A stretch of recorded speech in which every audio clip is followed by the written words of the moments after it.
ओम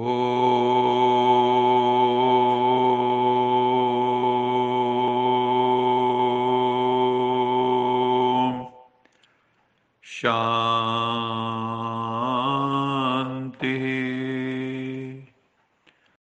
आज की मुरली का सार है, मीठे बच्चे कदम कदम पर बाप की श्रीमत पर चलना। जो परम पिता परमात्मा हमें गॉडली डिसिप्लिन,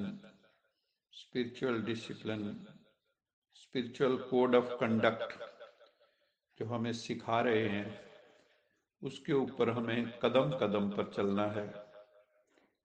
और जो भी हमें शिक्षाएं मिलती हैं, टीचिंग्स जो है, स्पिरिचुअल टीचिंग्स, उसको जीवन में धारण करना है, उसके जिस्ट को एम्बाइब करना है। बाबा कहते हैं ये अपने ऊपर अपनी कृपा है। सबसे बड़ी कृपा होती है खुद पे खुद की कृपा। जो खुद पे खुद की कृपा नहीं करते, उन पे खुदा भी कृपा नहीं करते, क्योंकि लॉ है, God helps those who help themselves. बाबा ने कहा जिसमें परिवर्तन शक्ति है, ट्रांसफॉर्मेशन पावर है, वो सबका प्यारा बन जाता है। वो विचारों में भी सहज होगा, इजी होगा। उसमें मोल्ड होने की शक्ति होगी, एडजस्टमेंट पावर होगी, इलास्टिसिटी होगी, फ्लेक्सिबिलिटी होगी। वो कभी ऐसे नहीं कहेगा कि मेरा विचार, मेरा प्लान, मेरी सेवा इतनी अच्छी होते हुए भी मेरा जो मैं कहता हूं माना क्यों नहीं जाता, मेरी वैल्यू क्यों नहीं की जाती। मैं और मेरेपन से वो ऊपर उठ जाता है। ये मेरापन अगर आया तो बाबा कहते हैं ये ऐसे ही है जैसे सोने में कोई अलॉय मिक्स कर देते हैं, तो ये मेरापन भी जैसे अलॉय की तरह है। इसलिए समय और वायुमंडल को परख कर, परिस्थितियों को देखकर अपने आप को परिवर्तन कर लो, ट्रांसफॉर्म योरसेल्फ। जैसा वातावरण हो वैसा स्वरूप बना लो, तो सर्व के स्नेही बन जाएंगे, सब आपको प्यार करेंगे और आप नंबर 1 विजयी बन जाएंगे। आपके मायावी विकार भी कुछ बिगाड़ नहीं सकेंगे, क्योंकि ये भगवान की पाठशाला है। हम सब इस पाठशाला में ईश्वरीय पढ़ाई पढ़ रहे हैं। जो भी ये नॉलेज सुनते हैं, हमने देखा है जिंदगी में, ये नॉलेज सुन के जो धारण करते हैं, उनका जो मुखड़ा है प्रफुल्लित हो जाता है और खुशी का पारा चढ़ जाता है। नशे की स्थिति आ जाती, खुमारी की स्थिति आ जाती है। बाबा ने कहा कुछ बच्चे ऐसे भी हैं जो प्रभु पिता का नाम बदनाम कर देते हैं।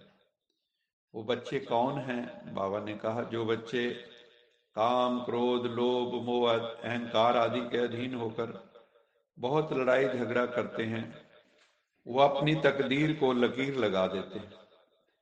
क्रोध के ऊपर बाबा ने कहा ये बहुत बड़ा दुश्मन है, बहुत बड़ा भूत है। ये जहां क्रोध, कला, क्लेश होती है वो नरक है। कहते हैं, एक कहावत है कि जिस घर में क्रोध होता है वहां के मटके का पानी भी सूख जाता है।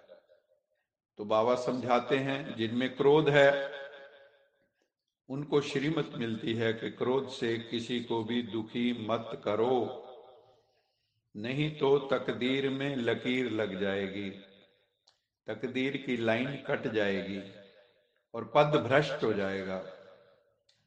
ऊंचे स्पिरिचुअल अनुभव नहीं होंगे। ईश्वरीय संतान के बदले आसुरी संतान मत बनो।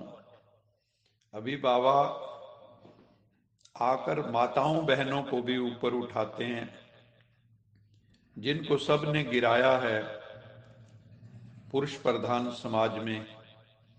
अभी परमात्मा आकर उन माताओं बहनों को ऊपर उठाते हैं। जहां पर नारियों की पूजा होती है वहां देवता निवास करते हैं, ऐसा हमारे ग्रंथों में है। तो भगवान भी आके नारियों का उत्थान करते हैं।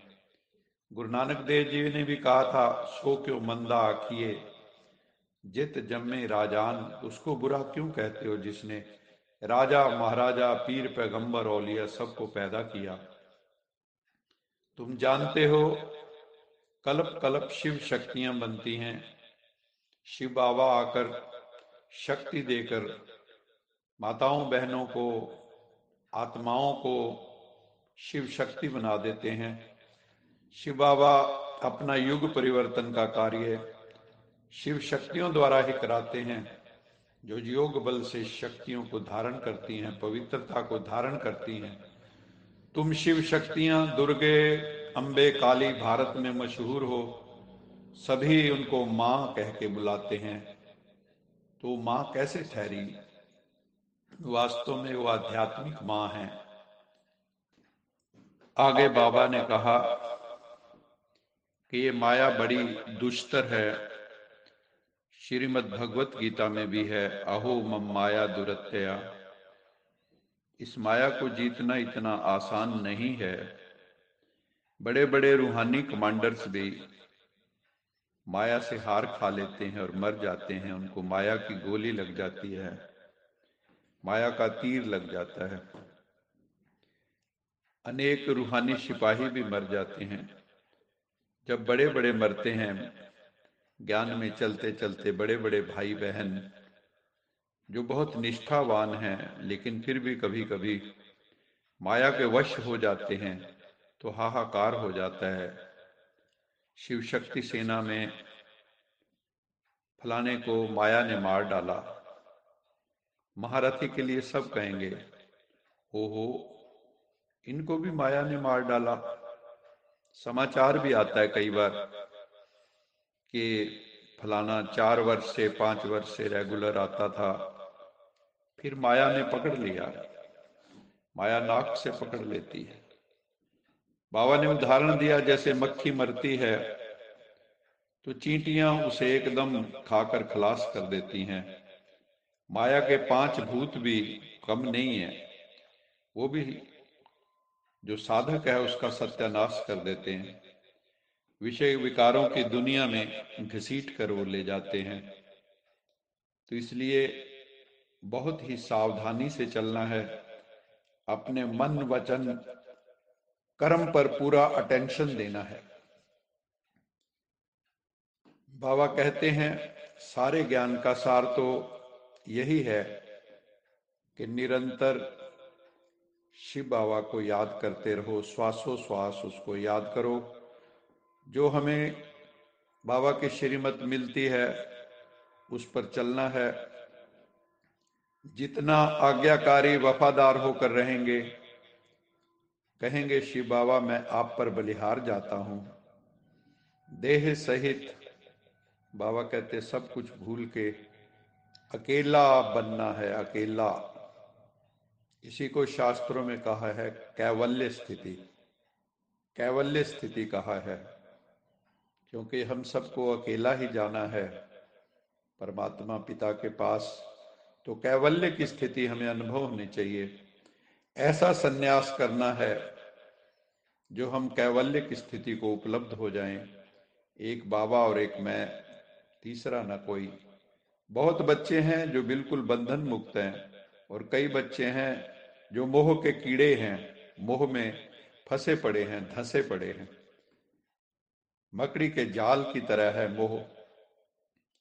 पति व बच्चों के साथ मोह है तो फिर परमात्मा की याद नहीं आती, परमात्मा से बुद्धि योग नहीं लगता। जब तक सच्ची दिल से साहब पर बलिहार ना जाएं, तब तक बुद्धि योग प्रॉपर लग ना सके। इसलिए बाबा कहते पूरा ट्रस्टी बनना है। कुछ भी मेरा नहीं है, जो कुछ है सो तेरा, तेरा तुझको सौंपते क्या लागे मेरा। ये जो पुराने बच्चे हैं, बाबा ने कहा जो हमारी दादियां थी, दादा थे, जो कई शरीर छोड़ गए हैं, मेजॉरिटी, वो सब शिव बाबा पे बलि चढ़े थे। इसलिए इतना ऊंचा पद पाया। बाबा कहते हैं, लाडले बच्चे, तुम्हें अशरीरी बनना है, इन कारपोरियल स्टेज पे जाना है, बॉडीलेस की स्टेज पे जाना है। बाबा के साथ हमें जाना है अब घर वापस। वो हमारा गाइड है, वो लिबरेटर है, वो पीस मेकर है। आजकल इस दुनिया में पीस प्राइज भी देते रहते हैं। जैसे ब्रह्मा कुमारी इसको 7 पीस प्राइज यूएनओ द्वारा मिले। लेकिन सवाल पैदा होता है कि पीसलेस हमें किसने किया है? वो है माया, 5 विकार, बुराइयां, नेगेटिविटी। तो बाबा कहते हैं सतयुग में पीस होती है, और परम धाम, शांति धाम, निर्वाण धाम, जहां से हम आत्माएं आई हैं, वो तो पूर्ण पीस है। सतयुग में भी पीस, प्योरिटी, प्रॉस्पेरिटी है 100%, क्योंकि नाम ही है सुख धाम। ये दुनिया तो दुख धाम है। बाबा समझाते हैं माया बहुत थप्पड़ मारेगी, परमात्मा से विमुख कर देगी। आपका मुख परमात्मा की बजाय दुनिया की तरफ चला जाएगा।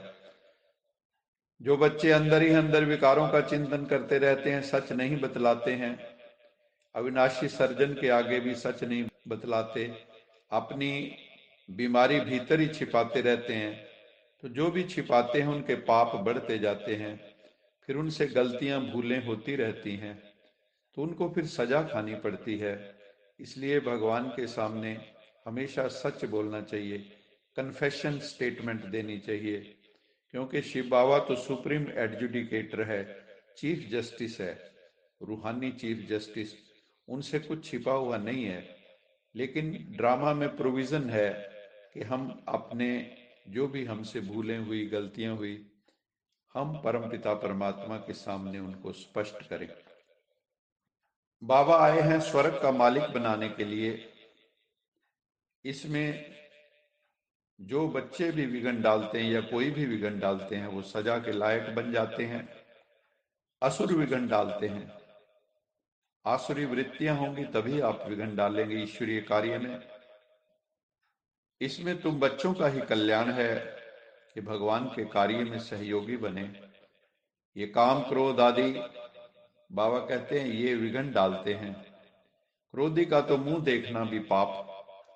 लोभ मोह भी कोई कम विकार नहीं है, अहंकार भी कम नहीं है। बाबा कहते हैं hear no evil, see no evil, talk no evil. एक गीत भी है ना, बुरी है बुराई मेरे दोस्तों, बुरा मत सुनो, बुरा मत देखो, बुरा मत कहो। किसी ने कहा है मेरे दोस्तों, बुरी है बुराई मेरे दोस्तों, बुरा मत सुनो, बुरा मत देखो, बुरा मत कहो। तो बाबा भी कहते हैं कि जैसे तुम बच्चे बाप का रिगार्ड रखते हो, ऐसे शिव बाबा भी बच्चों को बहुत प्यार से, रिगार्ड से रखते हैं। और शिव बाबा के अंदर एक कामना है, जैसे माता पिता की कामना होती है कि मेरे सारे बच्चे सुखी हों, सभी आत्माएं सुखी हों। लोका समस्ता सुखिनो भवन्तु, सर्वे भवन्तु सुखिनः, सर्वे सन्तु निरामया, सर्वे भद्राणि पश्यन्तु, माँ कश्चित् दुःखभाग् भवेत्। तो बाबा चाहते हैं मेरे सभी बच्चे, सभी आत्माएं सुखी हों। बाबा तो ये भी कहते हैं बच्चे जीते रहो ज्ञान में, इस ज्ञान मार्ग से कभी भी भटकना नहीं, और जाके मायावी दुनिया में प्रवेश मत हो जाना। इसलिए बाबा आशीर्वाद भी देते हैं, जीते रहो, आयुष्मान भव। बाबा जो शिक्षा देते हैं अपने अंदर धारण करना है, तो ये अपने ऊपर ही अपनी कृपा होगी। श्रीमत पे नहीं चलेंगे तो तकदीर को लकीर लगा देंगे। इसलिए बाबा कहते हैं जो बच्चे अपने ऊपर कृपा नहीं करते हैं या विकारों में गिर जाते हैं, तो उनका दीपक बुझ जाता है, वो फिर गहन अंधकार में डूब जाते हैं। आज का स्लोगन है, समस्याओं को मिटाने वाले बनो, समस्या स्वरूप नहीं बनो, समाधान स्वरूप बनो। हमें प्रॉब्लम ओरिएंटेड थिंकिंग नहीं करनी है, सॉल्यूशन ओरिएंटेड थिंकिंग करनी है। कई लोग समस्याओं का बड़ा चिंतन करते हैं, कोई भी मिलता है उसको समस्या, कंप्लेंट्स आदि बताते रहते हैं। लेकिन बाबा कहते हैं, कारण नहीं बताओ, निवारण बताओ, समस्या नहीं बताओ, समाधान बताओ। और समाधान कैसे मिलेगा? समाधि से मिलेगा। समाधान समाधि से मिलेगा। जब आत्मा परमात्मा पूर्ण एक तन्मयता में आ जाएंगे, जब उसमें लवलीन हो जाएंगे, तो हर समस्या का समाधान समाधि से मिल जाता है।